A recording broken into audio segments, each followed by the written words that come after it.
We are in that position that we know कि journal entry कैसे pass होती है। जर्नल एंट्री पास करने के बाद हम लेजर कैसे बनाते हैं हमें वो भी पता है।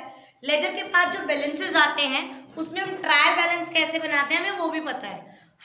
जब हमने पढ़ा था I am Rashmi CS having AC, हम आइडेंटिफिकेशन मेजरिंग रिकॉर्डिंग और क्लासिफाइंग तक हम कर चुके हैं। क्लासिफाई के बाद हमारा क्या होता है, समराइजिंग। हमें क्या करना पड़ता है, समराइज। जो हमने लेजर्स पास करे हैं, जो हमने लेजर्स बनाए हैं, ट्रायल बैलेंस बनाया है, कुछ थोड़ा सा पीछे चलते हैं। हमारा ट्रायल बैलेंस है, ठीक है। तुम सबको ये पता है कि ट्रायल बैलेंस कैसे बनता है, debit credit trial balance, accounts heads 1 2 3 4 and total done। we have different accounts के heads के balances होते हैं। for example capital account credit balance, debtor debit balance, creditor credit balance, plant and machinery debit balance, salary debit balance, wages debit balance, carriage inward debit balance and many more. क्या इस trial balance से कोई देख के मुझे बता सकता है कि कंपनी की क्या स्टेटस है? नहीं। कंपनी की औकात क्या है? कंपनी ने प्रॉफिट कितना बनाया? The answer is no. हम इसको देख के बता नहीं सकते, बट इस इंफॉर्मेशन से हम बता सकते हैं कि इस कंपनी की प्रॉफिट क्या है, इस कंपनी का स्टेटस क्या है, इस कंपनी की औकात क्या है, राइट। तो financial statement of sole proprietorship किसकी पढ़ रहे हैं हम? सोल प्रोप्राइटरशिप, सिंगल ओनर, सिर्फ मैं ही मालिक हूं। मुझे मेरे कंपनी का फाइनेंशियल स्टेटमेंट बता दो। फाइनेंशियल मतलब रिलेटेड टू पैसा। फाइनेंशियल स्टेटमेंट क्या है? वो वाली स्टेटमेंट जो मेरी कंपनी की फाइनेंशियल परफॉर्मेंस बताए। फाइनेंशियल परफॉर्मेंस बोले तो प्रॉफिट बता दे। इस वाली इंफॉर्मेशन को यूज करके गर्वित सर, इस वाली इंफॉर्मेशन को यूज करके मुझे मेरी प्रॉफिट की, मेरा औकात बता दो कि मैंने कितना कमाया इस साल। अब इस इंफॉर्मेशन को यूज करके हम क्या बनाते हैं? We make trading and PL account and balance sheet. ये चीज हमने समराइजिंग में पढ़ी थी। To summarise all the data of the year, पूरे साल का डाटा। इतनी मोटी बुक में हमने जर्नल पास कर लिए, फिर इतने हमने लेजर्स बना लिए, इतने हमने ट्रायल बैलेंस में 3-4 करने हमने ट्रायल बैलेंस में। वो उसको और भी समराइज करने के लिए हम क्या बनाएंगे? Trading and PL account and balance sheet. This single account have trading account and profit and loss account. Done? इतनी बात समझ आई? पक्का? मैम ट्रेडिंग अकाउंट या बैलेंस शीट बनाते क्यों है और इन दोनों में फर्क क्या है? इसको आप ट्रेडिंग एंड PL अकाउंट कह रहे हो, क्या बैलेंस शीट एक अकाउंट है? My first question, is balance sheet is a account? No, it is a statement. It is a statement. ये एक स्टेटमेंट है। Yes, trading and PL is an account. It have debit and credit balance side, but balance sheet does not have debit and credit, it's a statement. Ma'am दोनों में फर्क क्या है? जो trading और PL अकाउंट होते हैं उसे हम इनकम स्टेटमेंट कहते हैं, बट जो बैलेंस शीट है उसे हम पोजीशन स्टेटमेंट कहते हैं। मतलब जो प्रॉफिट एंड लॉस अकाउंट है उससे मुझे पता चलेगा मैंने कमाया क्या, मेरा प्रॉफिट क्या है, और बैलेंस शीट से पता चलेगा कि पड़ेगा कि मेरी पोजीशन क्या है, मेरा स्टेटस क्या है, मेरी कितनी वैल्यू है, कितने करोड़ की मेरी इन्वेस्टमेंट है, मेरी कितनी औकात है, कितने एसेट्स हैं, कितनी लायबिलिटीज हैं, कितना अपना पैसा है, कितना पराया पैसा है, तेरी पोजीशन क्या है मार्केट में। The balance sheet will not going to जज के पूरे साल तूने कितने क्या करा, कितना खर्चा करा, कितनी इनकम करी, नहीं, वो तेरे को नहीं पता चलेगा उसमें। डन? पक्का? This is known as income statement because this will going to determine the profit and loss, your expenses, your income. So you can take the decision कि मेरे expense ज़्यादा हो रहे हैं यार, income comparatively कम हो रहे हैं, तो मुझे expense control कर, वो decision making है।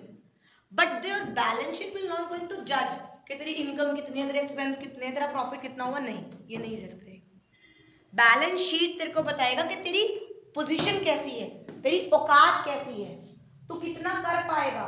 समझ आ रहा है कि तेरी सॉल्वेंसी पोजीशन कितनी है। सॉल्वेंसी पोजीशन का मतलब क्या होता है, सॉल्वेंट का मतलब क्या होता है, what do you mean solvent, पैसे दे देंगे कितनी हमारी, करेक्ट, कैपेबिलिटी टू पे योर डेट, कि तेरी कितनी कैपेबिलिटी है कि तू अपना उधार चुका सकता है। वो इससे नहीं पता चलेगा, वो किससे पता चलेगा, बैलेंस शीट से। Balance sheet will going to recognise कि आर यू इनफ सॉल्वेंट। अगर मैं तेरे से लोन मांगने गई तो तू मुझे लोन कैसे, अच्छा ऐसा कर तू ना मुझे 5 साल की अपनी बैलेंस शीट दिखा दे, तो बैलेंस शीट से ये देख लेगा तेरी इस सामने वाले की सॉल्वेंसी पावर कितनी है। मैंने इसको 10 करोड़ दे भी दिया, क्या ये मेरा लौटा पाएगा। समझ आ रहा है, उसके एसेट्स, उसके लायबिलिटी, अरे देसी बनिया लैंग्वेज में हम रिश्ता करने जाते हैं कहीं तो हमें नहीं कहते तेरी कितनी प्रॉपर्टी है, तेरा काम धंधा क्या है, जाके फैक्ट्री में विजिट, क्या देख रहे हैं, फैक्ट्री में विजिट करने से पता चल जाएगा प्रॉफिट, उसकी पोजीशन पता चलेगी, उसने कितनी इन्वेस्टमेंट कर रखी है।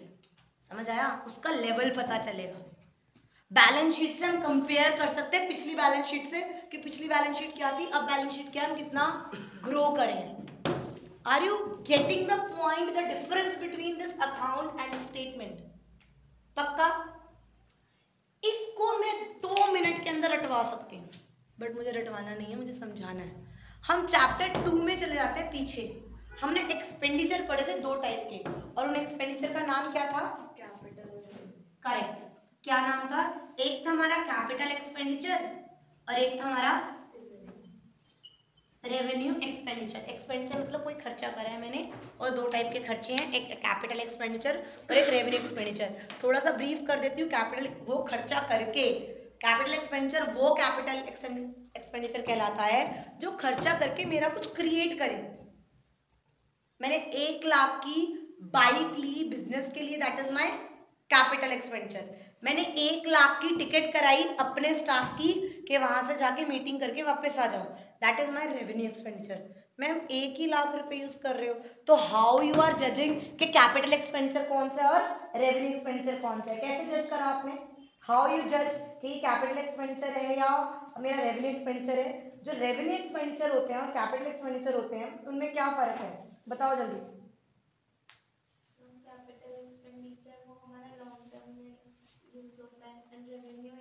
रेवेन्यू करेक्ट, रेवेन्यू एक्सपेंडिचर उसी एक अकाउंटिंग पीरियड में एग्जॉस्ट हो जाता है उसका बेनिफिट, बट कैपिटल एक्सपेंडिचर तुम्हें एग्जॉस्ट उसी साल में हो जाएगा।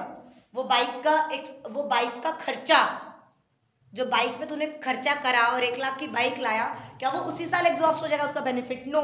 कैपिटल एक्सपेंडिचर बेनिफिट देता है for enduring nature, for more than 1 year, 2 year, 3 year, 4 year, वो expenditure will going to give you benefit beyond that particular accounting period। समझ आया। मैंने डेस्क खरीदे, अभी डेस्क पे बैठ रही हो ना, मैंने 1.25 लाख खर्च के डेस्क खरीदे, तो ये मेरा कौन सा एक्सपेंडिचर है, कैपिटल एक्सपेंडिचर। बट मान ले मैं 1.25 लाख रुपए रेंट दे रही हूँ, that is revenue expenditure. Are you getting me, are you getting me. Revenue expenditure और कैपिटल एक्सपेंडिचर में फर्क समझ आया।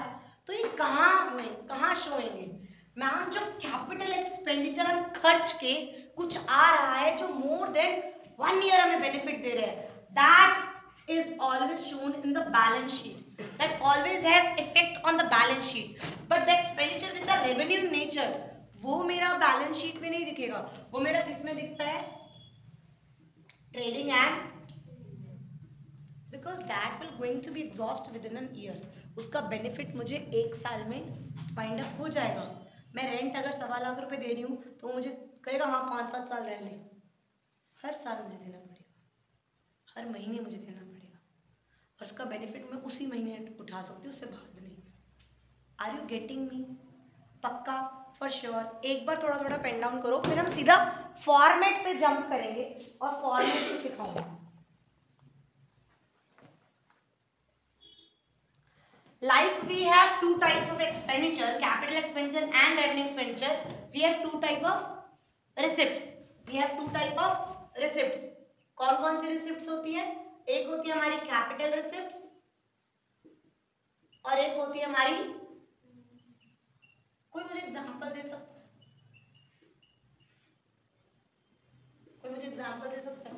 परफेक्ट क्लासेस का ले, परफेक्ट क्लासेस है, परफेक्ट क्लासेस में फीस आ रही है, फीस एक खर्चा है, रिसिप्ट है ना, फीस आ रही है, इसकी फीस, इसकी फीस, इसकी फीस, इसकी फीस, मैंने ना कैपिटल इंट्रोड्यूस करी, इसने 50,000 रुपये मुझे फीस दी, इसने मुझे 50,000 रुपये मुझे फीस दी, मैंने कैपिटल 50,000 रुपये कैपिटल इंट्रोड्यूस करा, मैंने अपने पति से लोन ले लिया 10,000 का, वो करा,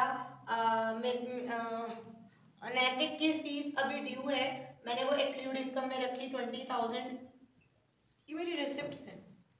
Can you bifurcate which is capital receipt and which is revenue receipt and why? Revenue receipts are those receipts which are incurred in a normal course of operation. Normally मेरा काम ही यही है. Which are incurred on a recurring or on a regular normal course of business. Normal course of business मेरा काम ही यही है ना.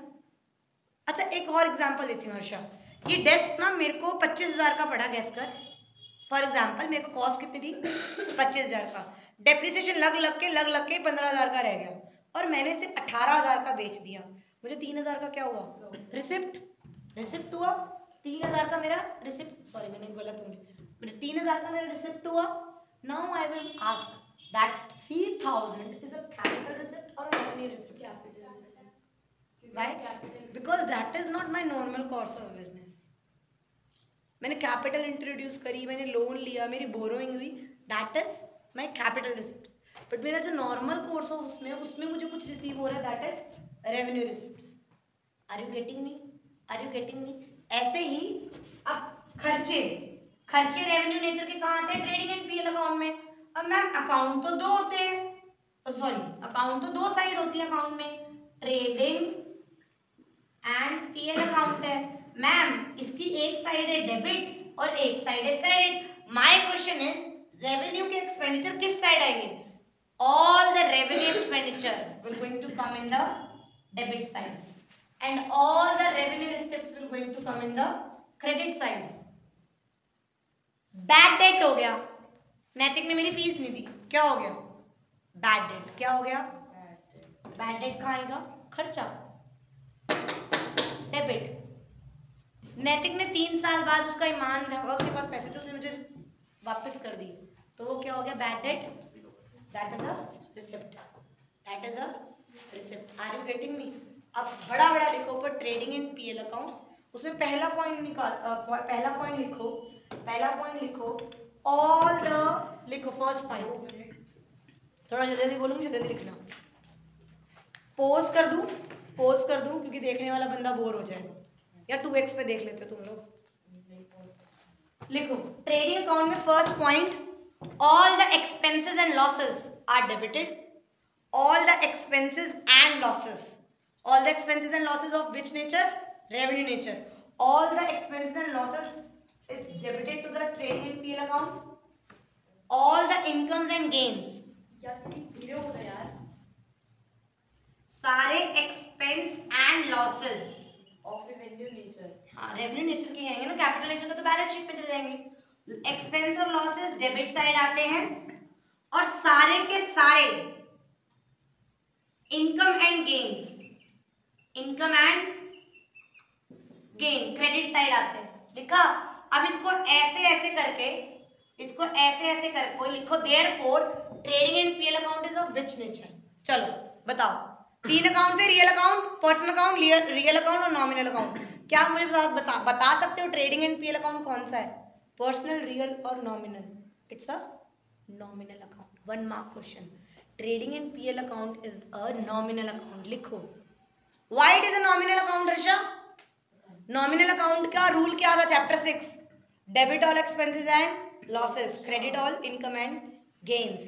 That's why trading and PL account is a nominal account. 1 mark question. Done. Now trading and PL account के नीचे ऐसे 2 part कर लो. एक साइड लिखो ट्रेडिंग अकाउंट, एक साइड लिखो पीएल अकाउंट. एक साइड लिखो ट्रेडिंग अकाउंट, एक साइड लिखो पीएल अकाउंट.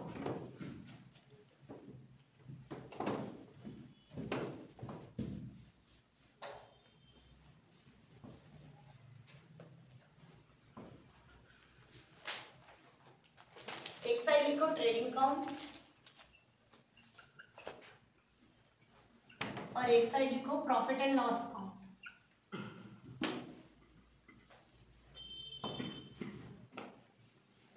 हम इसे हॉरिजॉन्टल ना बना के वर्टिकल भी बना सकते हैं। क्या बना रही हूँ? पीएल अकाउंट और मैं डेबिट नहीं, सिर्फ रफ सिखा रही हूँ, सिर्फ रफ। प्रॉपर फॉर्मेट अभी मैं बताऊंगी, सिर्फ रफ या फिर प्रॉपर फॉर्मेट ही बना दूंगी। Proper format is like this.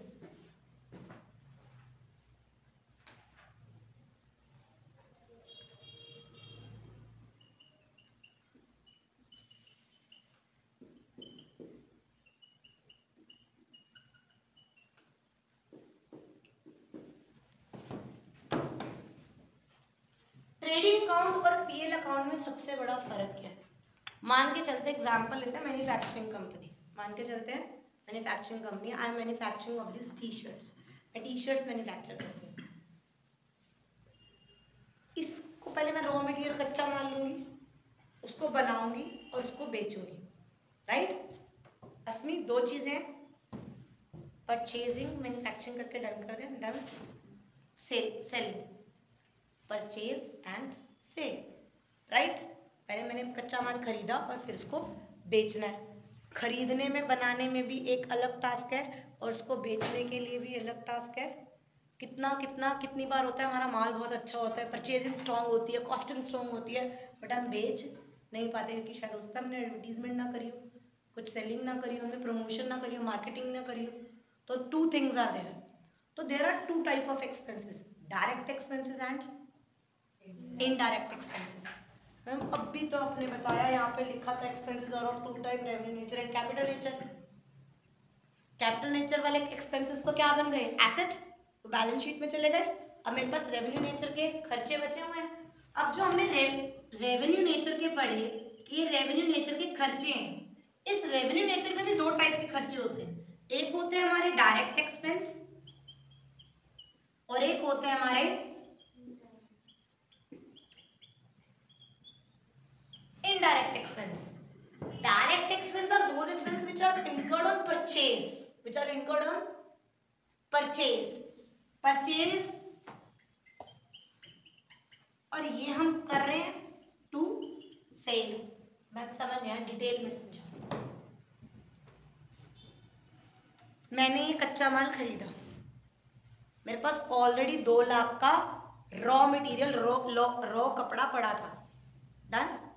2 lakh का मेरे पास ऑलरेडी कपड़ा पड़ा, मैंने 10 लाख का और खरीद लिया।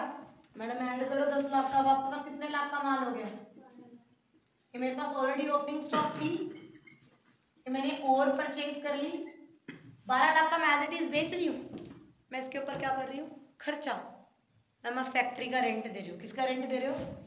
इस 12 लाख को रखने का लिए मैंने एक फैक्ट्री का रेंट दिया 1 साल में 1 लाख। मैम इसके ऊपर जो बंदे काम कर रहे हैं, जो इस कपड़े को शर्ट बनाते हैं, उसकी वेजेस आप उनको कितना दे रहे हो? 2 लाख रुपए। कितनी वेजेस दे रहे हो? जिस फैक्ट्री में, जिस प्रीमाइसेस में वो बैठे हैं, उस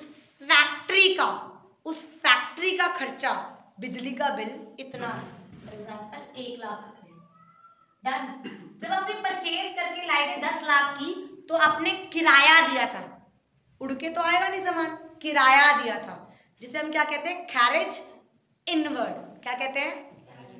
there is a difference between carriage inward and carriage outward. Carriage on purchase is known as carriage inward. किराया इनवर्ड, इनवर्ड मतलब अंदर आना, अंदर क्या आएगा? जो मैं खरीद के लाऊंगी। तो उस पर अगर मैंने किराया, कैरेज, फ्रेट और कार्टेज, 3 वर्ड होते हैं, कैरेज, फ्रेट एंड कार्टेज, अगर ये पे कर रही हूँ, that is mean I am paying the किराया ऑन द परचेज। मैं परचेज करके ला रही हूँ तो मैं ही किराया दूंगी ना। तो एनी टाइप ऑफ कैरेज, किराया, कैरेज, फ्रेट और कार्टेज, कुछ भी, मैंने 1 लाख और दिए, मेरे सारे खर्चे हो गए। 12 लाख का सामान था। अगर कैरेज इनवर्ड है तो भी इस ट्रेडिंग अकाउंट में आएगा, और अगर आउटवर्ड हुआ तो कैरेज आउटवर्ड क्या होता है? सेल्स पे करा हुआ खर्चा वो इसमें नहीं जोड़ रही है, मतलब कोई भी आउटवर्ड हो तो इसमें नहीं आएगा। नहीं आएगा। Done, correct. अभी मैं बताती हूँ क्यों। ये मैंने 12 लाख 13 14 15 16 17 लाख रुपए का माल पड़ गया मेरे को। इतनी बात समझ आ गई?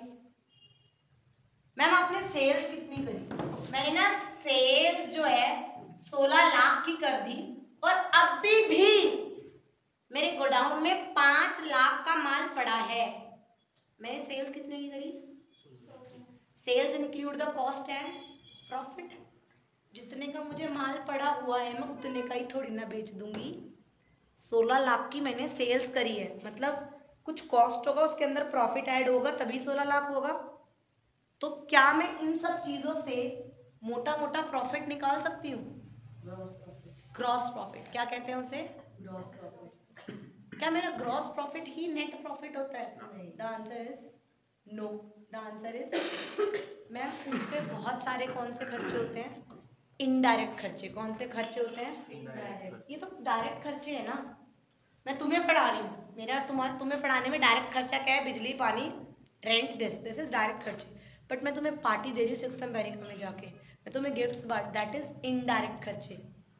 हो सकता है मेरा ग्रॉस प्रॉफिट बहुत अच्छा हो बट मैं पार्टीज और इनमें इतना सब कुछ इन्वेस्ट, दैट इज इनडायरेक्ट खर्चा। जो परचेज के ऊपर खर्चा करा दैट इज डायरेक्ट खर्चा।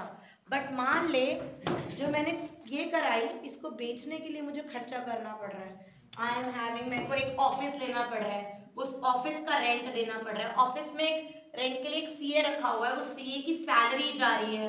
मान ले मुझे एडवर्टीजमेंट करनी पड़ रही है तो वो खर्चा जा रहा है, ठीक है। मुझे डिस्काउंट देना पड़ रहा है तो वो खर्चा जा रहा है। That is all are indirect expense because indirect expense are those expense which are incurred on sale, which are incurred on sale. 2 minutes. Which are incurred on sales. Are you getting my point? Are you getting my point? तो trading account का, हमारा trading account का क्या format बनता है? सबसे पहले हम लिखते हैं ma'am to opening stock. Opening stock में तुम टू परचेज लिखो। तेरे पास शुरू का माल 2 लाख था, तूने परचेज कौन सी करी? परचेज में से ना परचेज रिटर्न माइनस कर दो। मैम परचेज में से परचेज रिटर्न माइनस करी, मैंने 12 लाख करे। यहाँ पर कौन से खर्चे आएंगे? कौन से खर्चे आएंगे? बड़ा बड़ा लिखना है ये चीज। Direct expense. कौन से खर्चे आएंगे? डायरेक्ट एक्सपेंस कौन से होते हैं? Expense on purchase. Expense on purchase जो फैक्ट्री से रिलेटेड हो, जो मैन्युफैक्चरिंग से रिलेटेड हो, जो प्रोडक्शन से रिलेटेड हो, जिसके आगे इनवर्ड लिखा हो। क्या लिखा हो? बट गाइस हमने ना एक रिटर्न इनवर्ड और रिटर्न आउटवर्ड पढ़ा है, उसको मत कहना मैम ये रिटर्न आउटवर्ड है, यहाँ नहीं आएगा यहाँ आ जाएगा। नहीं, रिटर्न इनवर्ड और return outward is the second name of purchase return and sales return. वो तो दोनों यही आएंगे। रिटर्न इनवर्ड और रिटर्न आउटवर्ड को छोड़ के और किसी भी वर्ड के आगे इनवर्ड लिखा हुआ है, इनवर्ड मींस परचेज पे करा गया खर्चा, that is your direct expense. वो फ्यूल है। फ्यूल किस में यूज होता है? फैक्ट्री में ना। पावर अगर फैक्ट्री की लग रही है। अगर वेजेस है, वेजेस मतलब दिहाड़ी, सैलरी मतलब पढ़ा लिखा। वेजेस यहाँ आते हैं, सैलरी यहाँ आती है। वेजेस इन डायरेक्ट एक्सपेंस और सैलरी। कभी कभी क्वेश्चन में लिखा आ जाएगा वेजेस एंड सैलरी 10,000, तो ये मत करना 5,000 यहाँ 5,000 यहाँ, मैम हम कोई भेदभाव नहीं कर रहे। लिखा आ जाएगा salary and wages 10,000, ma'am salary आधा या आधा या नहीं, ये कैसे जज करेंगे? दोनों में डाल दोगे, 2 बार खर्चे हो गए? नहीं, हमेशा जब ऐसे लिखा आता है तो पहले वाले को कंसिडर करा जाता है। इसका मतलब ये होता है कि इस 10,000 में मेजर पार्ट वेजेस का है, सैलरी का कम है, तो ये पूरा का पूरा अगर वेजेस आ गया तो पूरा का पूरा यहाँ डालेगा, अगर सैलरी वर्ड आ गया है तो पूरा का पूरा यहाँ डालेगा, आधा आधा नहीं बटेगा। तो दूसरा वाला लिखना ही नहीं, पूरा वर्ड लिखेंगे। We are going to write down wages and salary 10,000, अगर सैलरी एंड वेजेस 10,000। बट इसका लॉजिक ये होता है the first word which is we are writing means इसके अंदर इसका कंट्रीब्यूशन ज्यादा है। मे बी 7-8 हजार सैलरी के हो, 2-3 समझ रहे हो? तो हम फर्स्ट वर्ड का प्रेजेंस मानते हैं। Are you getting me? हमने यहाँ पर fuel, wages, carriage inwards, carriage outward, लिख लो ये carriage inward, carriage outward, freight inward, carriage inward, freight inward, cartage inward, ये यहाँ आएंगे, लिखो। ये सारे डायरेक्ट एक्सपेंसेस समझ आए? ये सारे डायरेक्ट एक्सपेंसेस समझ आए? मैम ये सारे मेरे डायरेक्ट एक्सपेंसेस हो गए। यहां पर मैं लिखती हूं by sales, by minus sales return. मेरी सेल्स कितनी थी? सेल्स रिटर्न लिखती हूँ, मेरी सेल्स कितने की हुई? 16 लाख की। कितने की हुई? 16 लाख की। डन। और यहां पर लिखती हूँ बाय क्लोजिंग स्टॉक। मेरे पास अभी भी 5 लाख का स्टॉक बाकी है। मेरा ओपनिंग स्टॉक था 2 लाख, मेरा परचेज था 10 लाख, और मैंने डायरेक्ट एक्सपेंस करे 2, 3, 4, 5 लाख। डन। इसे बैलेंसिंग करना आता है? बैलेंसिंग करना आता है? देखो किसका टोटल ज्यादा है? 10, 15, 17, ये 17 लाख है और ये 21 लाख है। तो 21 लाख यहाँ लिखेंगे और 21 लाख यहाँ लिखेंगे। 21 लाख में से 17 लाख चले गए तो कितने बचे? कितने बचे? 4 लाख। तो 4 लाख का मेरा क्या आ गया? Gross profit. क्या आ गया? Gross profit. मैम ये भी तो हो सकता है कि यहाँ पर मेरे 17 लाख टोटल हुए हैं और मेरे पास सिर्फ और सिर्फ 50,000 का स्टॉक बाकी है, तो यानी यहाँ पे 16.5 हुए, तो यहाँ 17 लाख लिखे, तो 50,000 का मेरा क्या आ गया? Gross loss. क्या हो गया? Gross loss. चाहे तो ग्रॉस प्रॉफिट आएगा या ग्रॉस लॉस आएगा। Yes, you want to ask me? मैंने अभी बड़ा प्लेन ट्रेडिंग अकाउंट सिखाया है, इसमें कोई कॉम्प्लिकेशन, स्क्रैप और ये सब नहीं डाला। ड्राइंग कर ली, मान ले टॉप 5 टॉप मैं अपने लिए ले गई, मान ले मैंने 10 टॉप मैंने सैंपल के लिए भेज दिए। अब ड्राइंग कैश में करे तो कैपिटल में से माइनस होती है, बट अगर ड्राइंग मान लो मैंने इसकी कर ली, गुड्स की तो परचेज पर करेक्ट, मैंने चैरिटी कर दी, मैंने सैंपल भेज दिए, स्टॉक में आग लग गई। Are you getting me? मैंने वो कॉम्प्लिकेशन यहाँ नहीं डाली। मान लो ये कपड़ा इतना बड़ा थान आया था कट के, वैसे मान ले शेप में करते तो वो बचे टुकड़े नहीं बच जाते, स्क्रैप बचता है कपड़ों का भी, वो स्क्रैप किलो के हिसाब से बिकता है। आई थिंक 17-18 रुपए किलो के हिसाब से, 2-3 रुपए किलो के, 17-18 मुझे नहीं पता, बट कपड़ा स्क्रैप में बिकता है। मैंने फैक्ट्री लगाई, कितना स्क्रैप निकला होगा? 1.5 लाख का तो मेरी कत्तर बिक गई। 1.5 लाख की मेरी क्या बिक गई?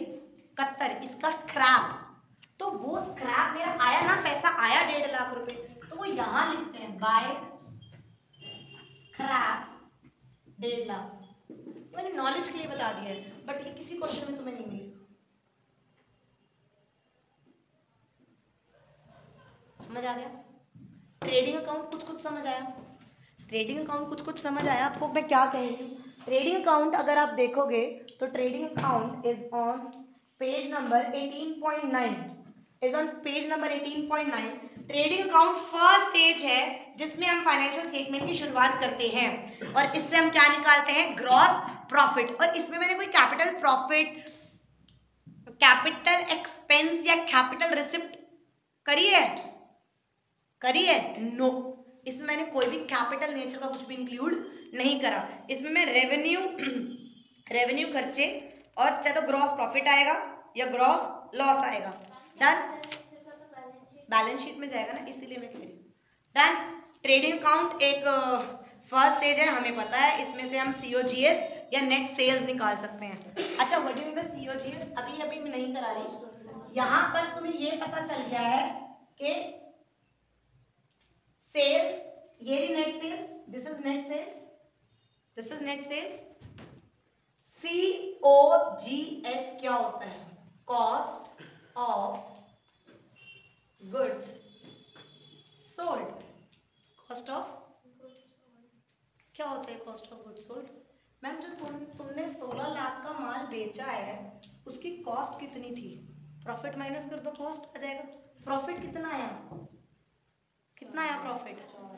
अगर मैं 16 लाख में से 4 लाख घटा दूं तो कितना आ गया?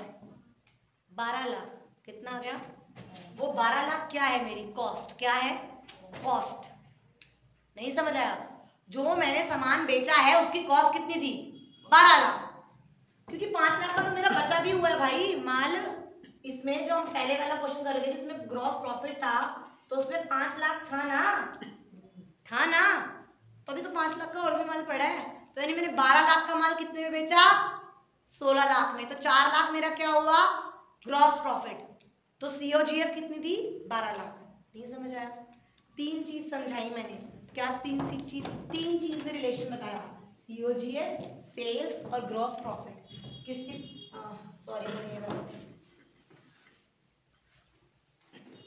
मैंने क्या कहा अभी तुम्हें? क्या कहा मैम? 16 लाख में से अगर तू 4 लाख घटा देगा तो तेरे को COGS निकल आएगी, कॉस्ट ऑफ गुड सोल्ड। क्या निकल आएगी? COGS का मतलब होता है नेट सेल्स में से अगर तुम ग्रॉस, लिखना है ग्रॉस प्रॉफिट हटा दो तो तुम्हें COGS निकल आएगी। मैम COGS क्या होती है? Net sales minus gross profit. और क्या होता है? और क्या होता है? दूसरा और लिखो, लिखो एक और लिखो। COGS क्या है? ओपनिंग स्टॉक, इधर देखो, plus purchase, opening stock plus purchase plus direct expense minus, लिखो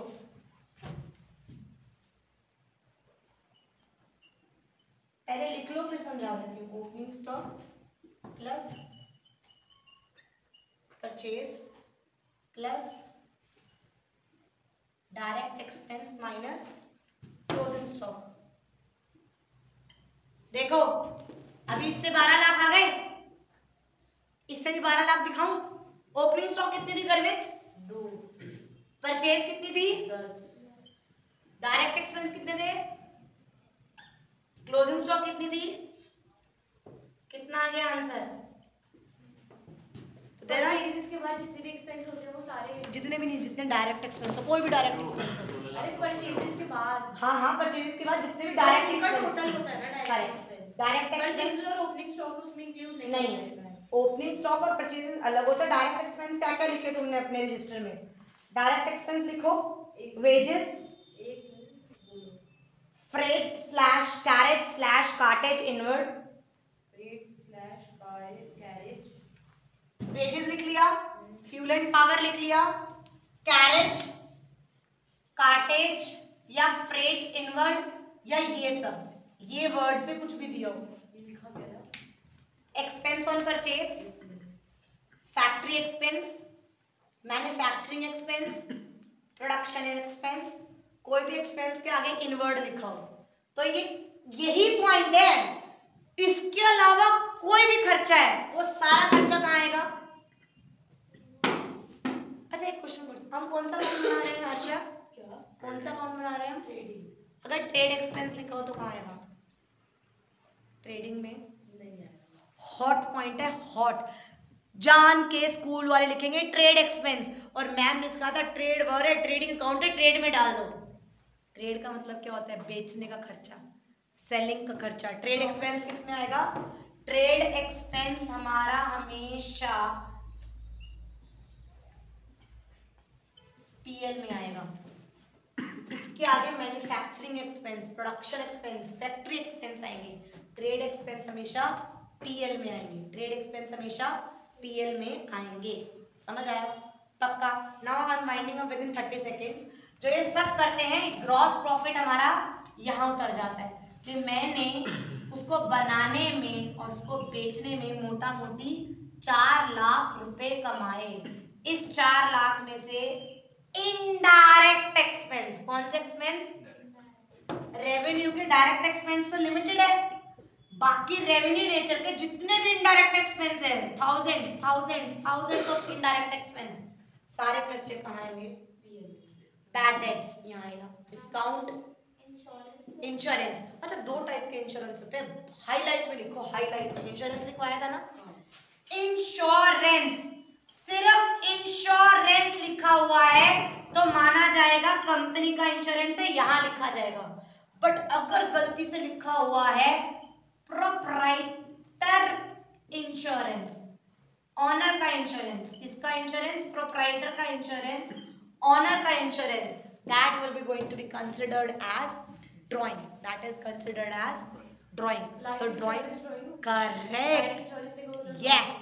लाइफ किसकी है, प्रोप्राइटर की, लाइफ इंश्योरेंस मतलब ड्राइंग, वो हमारी कैपिटल में से माइनस होएगी। अगर सिर्फ वर्ड इंश्योरेंस लिख रखा है, only insurance, then it will going to be depicted in PL account.